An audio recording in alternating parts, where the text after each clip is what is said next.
Video के late आने के लिए माफी चाहूंगा। रथ यात्रा देखने गया था मैं। जय जगन्नाथ मित्रों, आप सभी को रथ यात्रा की हार्दिक शुभकामनाएं। आज हम बात करेंगे बंगाल के बारे में। कैसे आज बंगाल की हालत आज बद से बदतर हो रही है। पार्लियामेंट में बातें उठाई जा रही है कि किस तरीके से आने वाले समय पर बंगाल बांग्लादेश के साथ मर्ज हो जाएगा।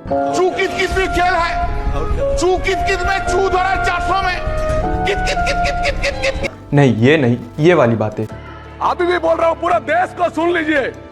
ये पश्चिम बंगाल को आप लोग ठीक दिशा से नहीं देखेंगे।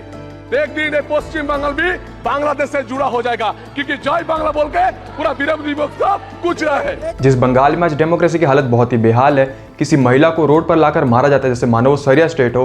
कोई व्यक्ति अगर राम जी का नाम लेता है तो उसे मारकर पेड़ों पर टांग दिया जाता है। तो वहीं अगर कोई व्यक्ति अपोजिशन पार्टी से तो उसकी मॉब लिंचिंग हो जाती है, घर घुसकर उसे मारा जाता है। तो चले जानते बंगाल में हो रहे इन सब इंसिडेंट्स को एक डॉक्यूमेंट्री फॉर्म में। बंगाल जिसकी किस्मत भारत के सभी राज्यों से बहुत अधिक खराब रही है। बंगाल जहाँ पर 14वीं सेंचुरी से 18वीं सेंचुरी तक मुगल इन्वेडर्स आते हैं, 18वीं सेंचुरी से अर्ली 20 तक यहाँ पर ब्रिटिश रूल करते हैं, या फिर उनके बाद इंडिपेंडेंस के पहले डायरेक्ट एक्शन डे का होना, या फिर इंडिपेंडेंस का पहले का समय हो। इन सब के टाइम पीरियड में बंगाल और बंगाल के लोगों को काफी सेक्रीफाइस देना पड़ा है। जो बंगाल एक समय पर देश का कैपिटल था, मोस्ट डेवलपिंग स्टेट था और इकोनॉमी हब था, आज के समय पर उस बंगाल की हालत बिहार से भी बदतर है। वीडियो के एंड आते तक आप लोग भी कहने लगोगे यूपी बिहार तो खामखा बदनाम है, असली कारनामे तो बंगाल में हुए। इंडिपेंडेंस के बाद 1947 से 1962 तक यहाँ पर कांग्रेस रूल करती है, बिना कोई दिक्कत के, बिना कोई कंपटीशन के। और इस समय पर बंगाल के सीएम थे विधान चंद्र रॉय। इन्होंने एटलीस्ट कुछ तो डेवलपमेंट किया बंगाल में। इनका एम था कि बंगाल को मोस्ट डेवलपिंग स्टेट बनाना। इन्हें maker of modern West Bengal कहा जाता है। इन्हीं के रूलिंग पीरियड में सिटीज जैसे कि दुर्गापुर, हावड़ा, कल्याणी, विधाननगर, अशोकनगर ये सारे डेवलप्स हुए। अब यहाँ पर 1964 आते तक बंगाल में सीपीआईएम का फॉर्म होता है, यानी कि कम्युनिस्ट पार्टी का। और 1967 के इलेक्शन को जीतने के लिए कांग्रेस को हेल्प लेनी पड़ती है कम्युनिस्ट पार्टी की अपनी सरकार बनाने के लिए, और इस समय सीएम बनते हैं अजय मुखर्जी। अब यहाँ पर 1967 भारत में पहली बार नक्सलाइजेशन मूवमेंट बनने लगी। जिस नक्सलाइजेशन की बात आज हम करते हैं उसकी ओरिजिन 1967 बंगाल में हुई थी, एक छोटे से गांव नक्सल बाड़ी से, जो कि एक सिर्फ सिंपल सा फार्मर प्रोटेस्ट था। बट सीपीआईएम के बदौलत ये नक्सलाइजेशन में बदल जाता है। सीपीआईएम के दो लीडर जो कि शामिल थे इस मूवमेंट को बढ़ाने में, उनका नाम था कानू सन्याल और चारू मजुमदार। बंगाल से स्टार्ट हुआ है नक्सलाइजेशन झारखंड, मध्य प्रदेश, छत्तीसगढ़, ओडिशा और आंध्र प्रदेश जैसे साउथ स्टेट में फैलने लगे। कांग्रेस की गवर्नमेंट इन नक्सलाइजेशन के ऊपर एक्शन लेना स्टार्ट करती है, और यहाँ पर सीपीआई भी कोई इनोसेंट नहीं था। 1970 में बंगाल में सेन फैमिली, जो कि अपने रीजन में कांग्रेस की एक बहुत ही बड़ी सपोर्टर थी, सीपीआई उस दो कांग्रेस लीडर भाइयों को मारकर उनके खून में चावल मिलाकर उनकी मदर को ऑफर करता है और उन्हें खिलाता है। और इस इंसिडेंट के कारण उनकी मदर की मेंटल स्टेबिलिटी खराब हो जाती है और कुछ समय बाद उनकी डेथ हो जाती है। अब फिर से दोबारा यहाँ पर 1972 में गवर्नमेंट बनती है बंगाल में कांग्रेस की, और इस समय सीएम बनते हैं सिद्धार्थ शंकर राव, जिनका सिर्फ एक मोटिव था नक्सलाइजेशन को खत्म करना बंगाल से। पावर में आते ही वो नक्सलाइजेशन को खदेड़ने लगे बंगाल से। बट ये चीज बैकफायर कर गई कांग्रेस गवर्नमेंट को ही। लोग यहाँ पर कांग्रेस गवर्नमेंट के अगेंस्ट जाने लगे, और यहाँ पर 1970 से 1980 तक बंगाल में काफी सारे स्ट्राइक्स होने लगे, पावर कट्स होने लगे, और यहाँ पर बंगाल की इकोनॉमी इनस्टेबल होने लगी। 1975 में इंदिरा गांधी पूरे देश में इमरजेंसी लगा देती है, और बंगाल की पुलिस इन नक्सलिस्ट को ढूंढ कर मारने लगी। अब इस पीरियड में लोग भी कांग्रेस गवर्नमेंट से नाराज होने लगे, इसीलिए 1977 में गवर्नमेंट बनती है सीपीआई की।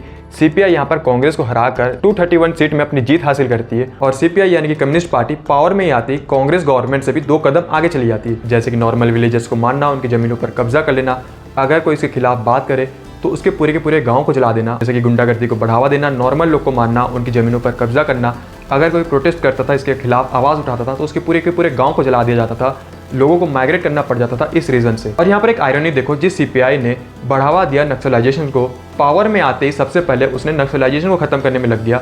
नक्सलाइजेशन भी लाइक यार गद्दारी कर दे। बंगाल की पावर कम्युनिस्ट पार्टी के हाथों में आने के बाद कम्युनिस्ट पार्टी उस पावर को एक्सट्रीम लेवल तक मिसयूज करने लगी, जैसे कि बहुत सारे मैसेकर हुए उस समय के पीरियड में। मरी झांपी मैसेकर जो कि 1979 में हुआ था।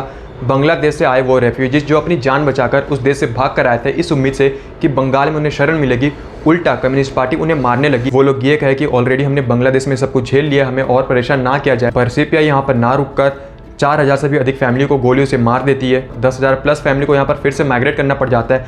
60,000 लोग सिर्फ ओडिशा शिफ्ट हो जाते हैं। मरी झांपी जो कि आता था सुंदरवन के इलाके में, सरस्वती पूजा के दिन पुलिस वहाँ पर फायर कर देती है। जो भी लोग अपनी जान बचाने के लिए नदी के रास्ते से जा रहे थे, मगरमच्छ के वो शिकार बन जाते। 8 साल 12 साल के बच्चे और 70 साल से 80 साल के जो बुजुर्ग थे, उन्हें मारकर उनकी बॉडीज को डंप कर दिया जा रहा था नदियों में। बाकी लोग जो कि बोट से भी भागने की कोशिश कर रहे थे, उन्हें भी छोड़ा नहीं गया। ध्यान दीजिए, जितने भी लोग थे ऑलमोस्ट सब दलित थे।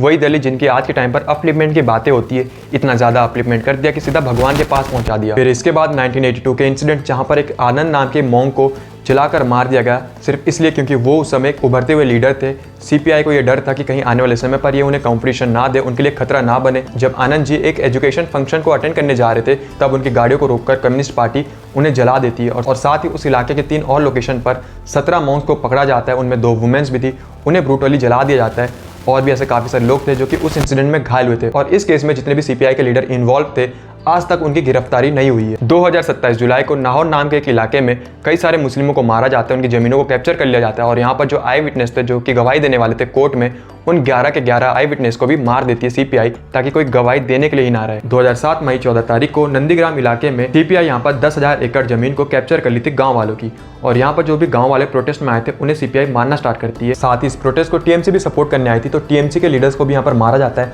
उनकी जान जाती है। बेसिकली यहाँ पर ममता बनर्जी उस समय टीएमसी को लीड करती थी और उस समय ममता बनर्जी एक उभरते हुए लीडर थी। इस इंसिडेंट में उन्हें काफी चोटें आई। इस इंसिडेंट ने उन्हें लोगों के बीच काफी पॉपुलर कर दिया। उन्होंने एक नारा लगाया, माँ माटी मानुस। लोगों को लगा कि एक फीमेल है तो जाहिर सी बात है हमारे सपोर्ट में आएंगी और हमारे स्टेट के कुछ डेवलपमेंट्स करेगी। और यहाँ पर 2011 में पहली बार टीएमसी की सरकार बनती है बंगाल में, और ममता बनर्जी यहाँ पर कम्युनिस्ट पार्टी की 34 साल की गवर्नमेंट को उखाड़ फेंकती है बंगाल से। पर यहाँ पर एक चीज सबसे यूनिक होता है, टीएमसी भी यानी कि ममता बनर्जी भी सीपीआई से 10 कदम और आगे चली जाती है। अब यानी कि अब टीएमसी भी वही कर रही थी जो कि कांग्रेस ने सीपीआई के साथ किया, सीपीआई ने टीएमसी के साथ किया। लोगों ने जिस बेसिस पर ममता बनर्जी को वोट दिया वो कभी हुआ ही नहीं। इसलिए मैंने वीडियो की शुरुआत में कहा था कि बंगाल की किस्मत हर स्टेट से अधिक खराब है। बंगाल में ममता बनर्जी सिर्फ अपनी वोट बैंक की राजनीति की, उन्होंने ना ही बंगाल में कोई डेवलपमेंट्स किया।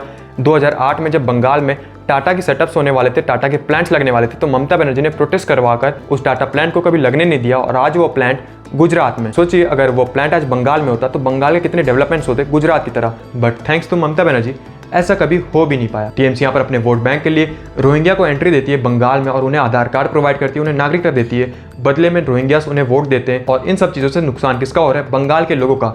आज बंगाल में रोहिंग्यास बंगाल के रिसोर्सेज को स्पॉइल कर रहे हैं। याद करें वो समय जब बचपन में बंगाल के बारे में बात होती थी तो याद आता था दुर्गा पूजा, काली पूजा, बट आज के समय में जब बंगाल की बात होती है तो याद आते हैं रोहिंग्यास, दंगे, लव जिहाद और ममता बहनों। आज के समय पर बंगाल की डेमोग्राफी हर दिन चेंज हो रही है। 2019 के लोकसभा इलेक्शन के बाद बंगाल में बीजेपी सपोर्टर, बीजेपी लीडर को ढूंढ कर मारा गया। 300 से भी अधिक बीजेपी वर्कर्स को यहाँ पर टीएमसी के गुंडों ने मार दिया 2019 में। अगर आज के समय पर कोई बंगाल में राम जी का नाम लेता है तो अगले दिन उसकी लाश पेड़ों पर टंगी हुई मिलती है। 2022 में जब बंगाल में विधानसभा का इलेक्शन हुआ था तो विधानसभा इलेक्शन के पहले 2021 में और 2022 के बीच 65 ऐसे वायलेंस के केस दर्ज हुए।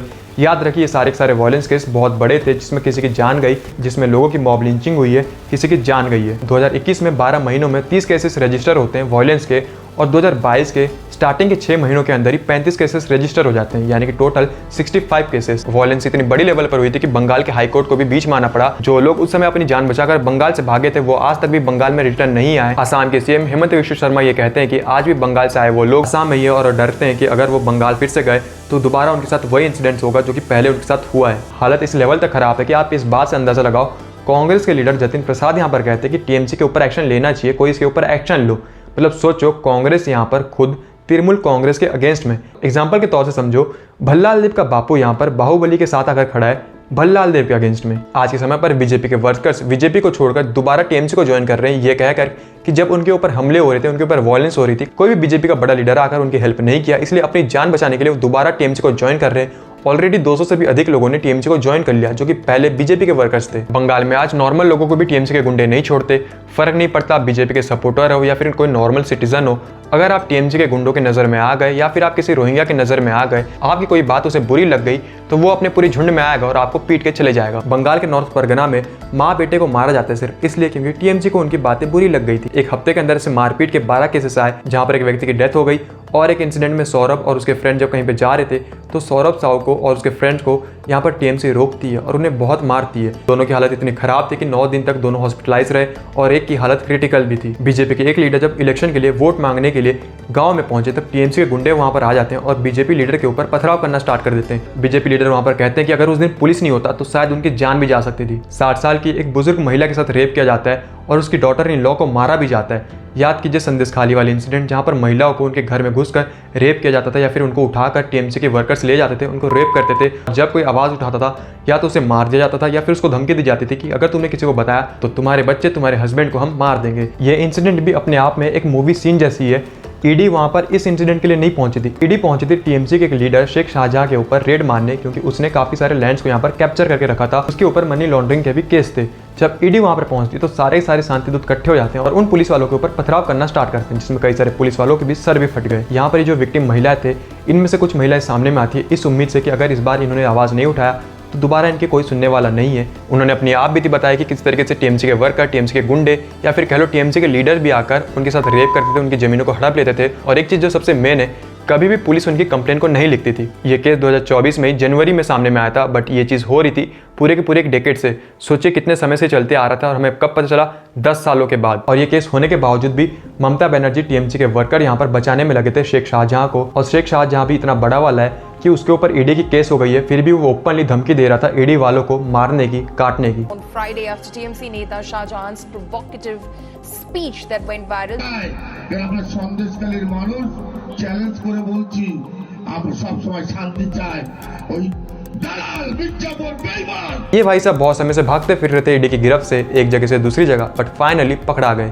और एक इंसिडेंट सुनिए जो कि हंस खाली से है। इस इंसिडेंट को सुनने के बाद आप एक बार शक करोगे कि भाई आप भारत में ही हो ना। हंस खाली में 14 ईयर्स की 9th क्लास में पढ़ने वाली एक छोटी सी बच्ची एक बर्थडे पार्टी अटेंड करने जाती है 4 अप्रैल 4 बजे ब्रज गोपाल गोयल के यहाँ, यानी कि अलियास सोहेल गोयल के यहाँ। अब यहाँ पर आप नाम से कंफ्यूज मत होना। बंगाल में जितने भी शांति दूत हैं ना, उनमें से कई सारे यानी कह लो 99% जितने भी है वो सारे के सारे क्रॉस ब्रीड है। उनकी नाम होती है सोनू, गोलू, मोनू, टोलू।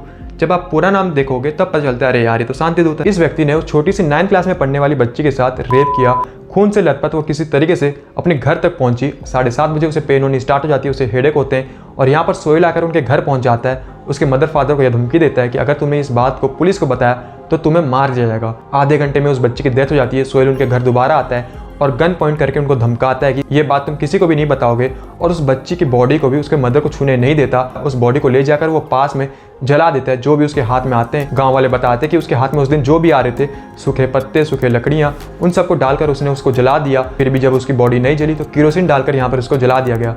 और इस इंसिडेंट में 12 लोग शामिल थे। अब आप सोचो कि ये व्यक्ति टीएमसी से रिलेटेड था, टीएमसी लीडर था, तो इसके साथ क्या हुआ होगा। अब आप यहाँ पर सोचोगे कि ऐसे इंसिडेंट पर जो पॉलिटिकल पार्टी होती है अपने पॉलिटिकल लीडर से नाता तोड़ देती है, उसको जेल हो जाती है वगैरह वगैरह, बट ऐसा कुछ भी नहीं हुआ। ममता बनर्जी बल्कि इसके सपोर्ट में आ गई। ये कहने लगी कि ये लड़की कैरेक्टरलेस थी, इसके अफेयर्स होंगे हमारे पॉलिटिकल लीडर के साथ और ये हमारी पार्टी को बदनाम करना चाहती है। एक बार के लिए यहाँ पर आप भूल जाओ कि ममता बनर्जी किसी स्टेट की सीएम है, ये भी भूल जाओ कि वो एक पॉलिटिकल लीडर है। बस इतना देखो कि क्या कोई महिला किसी छोटी सी बच्ची के लिए ऐसे स्टेटमेंट दे सकता है। एक बार कॉमन सेंस से सोचो, वो एक छोटी सी बच्ची है, क्लास 9th में पढ़ने वाली, उसे क्या नॉलेज होगी, रिलेशनशिप क्या होता है, ये सब चीज़ें क्या होती है, पॉलिटिकल पार्टी को बदनाम कैसे किया जाता है, क्या उसे इतनी नॉलेज होगी? बिल्कुल नहीं होगी। बट फिर भी ममता बनर्जी ऐसी घिनौनी स्टेटमेंट देती है खुले मंचों से सबके सामने। याद करें वो इंसिडेंट जब मुलायम सिंह ने एक ऐसी रेप केस के ऊपर ये कहा था कि लड़कों से गलती हो जाती है तो उन्हें कितना क्रिटिसाइज किया गया था, जो कि होना भी चाहिए था। पर ममता बनर्जी जो कि खुद एक स्टेट की सीएम है, उससे पहले एक महिला है, जब एक बच्ची के लिए ऐसी स्टेटमेंट दे पा रही है तो 24-25 साल की लड़की के लिए या फिर 35 साल की महिला के लिए इनके क्या विचार होंगे, इनके अंदर कितना कचरा भर रहा होगा, आप एक बार अंदाजा लगाओ। ममता बनर्जी जो कि इस बच्ची को कैरेक्टरलेस कह रहे हैं, कोर्ट ने खुद इन लोगों को गिल्टी पाया है और इनके ऊपर पॉस्को एक्ट लग चुकी है। लाइफ टाइम अब ये लोग प्रिजनर है और टीएमसी की पार्टी अब तक भी मानने के लिए तैयार नहीं है कि इसके लीडर ने ऐसा कुछ किया है। जब टीएमसी के वुमेन लीडर्स लाइव डिबेट पर जाते हैं किसी न्यूज चैनल पर और उनसे पूछा जाता है इस टॉपिक के ऊपर क्या कहना है कि आपके पार्टी के लीडर ने ऐसा कुछ काम किया है, तो वो लोग कहते हैं कि हमें प्रूफ दिखाओ, हमें वीडियो दिखाओ, तब हम मानेंगे। इनकी छोटी सी बुद्धि के हिसाब से अगर किसी के साथ रेप हुआ है तो वो रेप होता हुआ वीडियो होना चाहिए, तब जाकर वो मानेंगे कि उसके साथ रेप हुआ है। इनके लॉजिक के हिसाब से मेडिकल टेस्ट जैसा कुछ नहीं होता। आपके सामने और एक इंसिडेंट को रखता हूँ। बंगाल में ट्रैवल लड़की की रिलेशनशिप था दूसरे कास्ट के लड़के के साथ। सोचो उसको क्या पनिशमेंट मिली होगी। उसको मारा गया होगा, ज़्यादा से ज़्यादा उसको जान से मार दिए होंगे। यही ना, 11 लोगों ने उसके साथ रेप किया, उसको एज अ पनिशमेंट के तौर पर। याद रखो ये लड़की ट्रैवल कम्युनिटी से बिलोंग करती थी। यहाँ पर कोई भी दलितों का नेता आकर उसके सपोर्ट में बात नहीं किया, उसे सपोर्ट नहीं किया। बंगाल में आज के समय पर शांति दूत जुलूस निकालते हैं शक्ति प्रदर्शन के तौर पर, और यहाँ पर पहली बार बंगाल में प्रॉफिट साहब के नाम पर जुलूस निकाला गया, जहाँ पर 500 से 700 लोग फ्रॉड लेकर लहरा रहे थे इसे दिखाकर कि देखो हमारी शक्ति कितनी है और तुम अगर हमारे रास्ते में आए तो तुम्हारा क्या हाल होगा। नारायण ठाक नाम के इलाके में हिंदुओं को मारा जाता है, माँ काली के मंदिर को तोड़ जाता है और यहाँ पर टीएमसी का कोई भी लीडर आकर बात नहीं करता, ना ही उन्हें सपोर्ट करता है। बल्कि ममता बनर्जी यहाँ पर यह कहती है कि अगर एक दिन अगर दशमी लेट हो जाती है तो भी कोई बात नहीं, बट उन लोगों का मुहर्रम हो जाना चाहिए, उसमें कोई दिक्कत नहीं आना चाहिए। ममता बनर्जी यहाँ पर मस्जिदों के इमामों को पैसा दे रही है, सैलरी दे रही है। सोचिए ये चीज़ हिंदुओं में क्यों नहीं है, हिंदुओं के लिए क्यों नहीं है। आज पार्लियामेंट में ये बातें उठती है कि आने वाले समय पर बंगाल बांग्लादेश में शामिल हो जाएगा, जैसे आज उसके पोजीशन में। वो इसलिए क्योंकि आज के समय पर बंगाल में लड़की को पकड़कर रोड में लाया जाता है, उसे मारा जाता है, सबके सामने उसे मोलेस्ट करते हैं। और पता है जब इस इंसिडेंट के बाद जब उस एरिया के विधायक को ये पूछा गया कि आपके एरिया में ऐसे इंसिडेंट्स हो रहे हैं, आपका क्या कहना है, तो आप सोचो कि क्या हुआ होगा। कोई भी नॉर्मल विधायक होता तो कहता कि नहीं ये न्यूज़ फेक है, ये AI जनरेटेड है, हमारे पार्टी को बदनाम करने की कोशिश हो रहे हैं। वो विधायक ओपनली कहता है कि हाँ इस्लामिक स्टेट में ऐसा ही होता है। इस्लामिक स्टेट का कॉन्सेप्ट मैं आपको क्लियर कर देना चाहता हूँ। अगर आपको नहीं पता तो आप जाकर एक्स मुस्लिम्स के वीडियो देख सकते हो।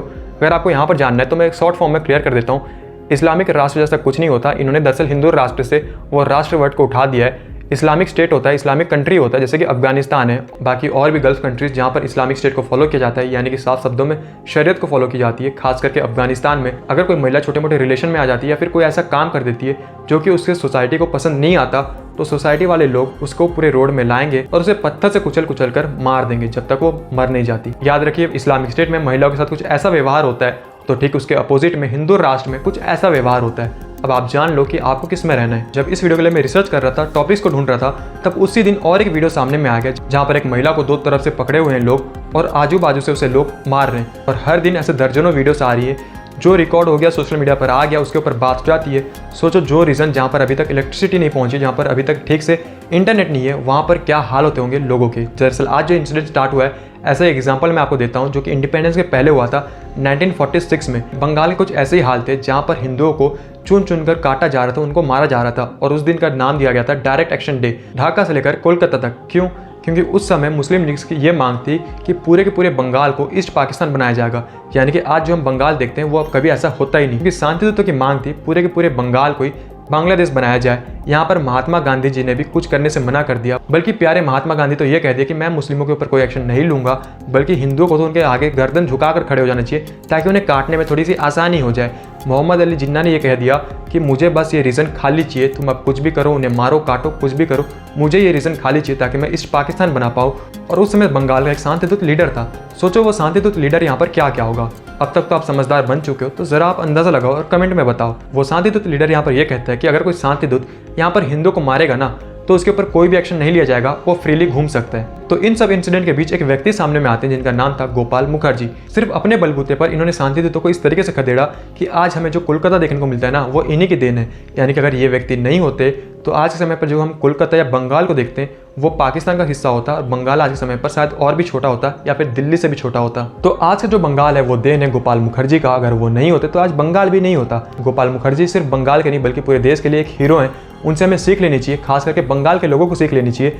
आज की डेट में अगर आप खुद के लिए स्टैंड नहीं लोगे, अगर आप ही अपने स्टेट के लिए आवाज़ नहीं उठाओगे, तो भूल जाओ कोई पॉलिटिशियंस, कोई लीडर, कोई पुलिस आकर आपकी रक्षा करेगी जब शांतिदूत आपको मार रहे होंगे। आज बंगाल में हो रहे सारे इंसिडेंट्स न्यूज़ चैनल कभी भी कवर नहीं करती, क्योंकि उसे पता है अगर उसने कवर कर दिया ना तो अगले दिन उसकी न्यूज़ चैनल रहेगी नहीं। जो नेशनल लेवल की न्यूज़ चैनल भी रहती है, जब वो कवर कर देती है तो अगले दिन बंगाल से पुलिस पहुंच जाती है दिल्ली उन्हें अरेस्ट करने के लिए। और अगर कोई नेशनल लेवल का न्यूज़ चैनल आकर ग्राउंड लेवल पर बंगाल में रिपोर्टिंग करता है तो उसे मारा जाता है, उसके सर फोड़ दिया जाता है, तो उसे पुलिस उठाकर चली जाती है। तो सोचो लोगों को कैसे पता चलेगा कि बंगाल में क्या हो रहा है आज की डेट में। अब यहाँ पर बहुत से लोग कहेंगे कि अगर ये सब कुछ हो रहा है तो टीएमसी को वोट क्यों मिल रहा है, लोग उसको सपोर्ट क्यों कर रहे हैं। तो उसका सिंपल सा रीज़न मैं बता देता हूँ। यहाँ पर सिर्फ हिंदू ही नहीं बल्कि बहुत सारे मुस्लिम्स भी है जो कि टीएमसी से परेशान है, उन्हें वोट देना नहीं चाहते, बट उनके पास कोई ऑप्शन नहीं है। जरा आप सोचो कि आप वोट देने गए हो, वोटिंग बूथ के पास कोई खड़ा है और वो आपको गाइड कर रहा है कि ईवीएम में तुझे इस बटन पे क्लिक करना है, और आपको पता है कि ये टीएमसी का बंदा हो सकता है, मैंने कहा ये है नहीं, हो सकता है। अगर आपने उसकी बातों को नहीं माना तो अगले दिन वो आपके घर पहुंच जाएंगे, आपकी मॉब लिंचिंग हो जाएगी, आपके लोगों को मारा जाएगा,